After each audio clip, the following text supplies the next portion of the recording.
అలాంటి గుడుల్ని టేకప్ చేస్తాయి. ఆ రోజుల్లో కూడా ఆ గుడిని ఇప్పుడు బాగా ప్రపంచంలో అత్యధిక ఆదాయం వచ్చే టెంపుల్ ఇటలీలో పోప్ ఉండేదైతే క్రైస్తవ అదే రోమన్ క్యాథలిక్ టెంపుల్ అయితే రెండోది ఏంటి చెప్పిన తిరుపతి. అందుకే రాష్ట్రాన్ని కొనేసే గుడులు, దేశాన్ని కొనేసే గుడులు, ప్రభుత్వాన్ని పాలించేసే గుడులు ఆ రోజుల్లో అర్తిమీదేవి గుడి. అలాంటి గుడిని ఒక్కసారిగా జనాలు రావడం ఆగిపోయారట. జనాలు రావడం ఆగిపోతే లోపల ట్రెజరీ తగ్గిపోయింది. ట్రెజరీ ఎప్పుడైతే తగ్గిపోయిందో బయట దుకాణాలు పెట్టారుగా, దుకాణాల్లో వ్యాపారం కూడా తగ్గిపోయింది. ఇటు దుకాణాల్లో వ్యాపారం తగ్గిపోయింది, లోపల ట్రెజరీ తగ్గిపోయింది. ఇంత తగ్గిపోవడానికి కారణం ఏంటంటే పబ్లిక్ రావడం ఆగిపోయారు. పబ్లిక్ ఎందుకు రావడం ఆగిపోయారంటే కారణం ఒకటే, ఆ ఏరియాకు ఒక ఆయన వచ్చారు. చెప్పండి, అపోస్తలుడైన పౌలు.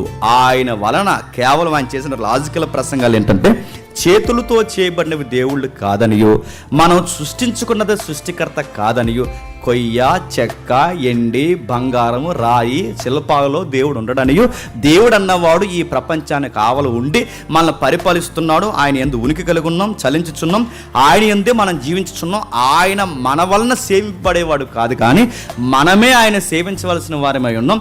ఆయన మన దగ్గర తీసుకునేవాడు కాదు, కానీ మనమే ఆయన దగ్గర తీసుకునేవలసిన వారు ఉన్నాం. సృష్టికర్త సృష్టము కాడని ఎప్పుడైతే లాజికల్ మెసేజ్ చెప్పాడో, జనాల్లో ఎప్పుడైతే థాట్స్ లాజిక్ స్టార్ట్ అయింది, అరే నిజమేగా మనం చేసుకున్న దేవుడు ఎట్లా అవుతాడని చెప్పి జనాల్లో చైతన్యం వస్తే గుడికి వెళ్ళడం మానేశారు. ఎప్పుడైతే గుడికి వెళ్ళడం మానేశారో టెంపుల్ మూసేశారు. టెంపుల్ ఎప్పుడైతే మూసేశారో వ్యాపారస్తులందరూ పగట్టేశారు. ఎప్పుడైతే పగట్టారో ఆ పగబట్టిన వ్యాపారస్తులందరికీ లీడర్గా వ్యవహరించింది ఎవరంటే అపోస్తల కార్యంలో డెమెత్రి.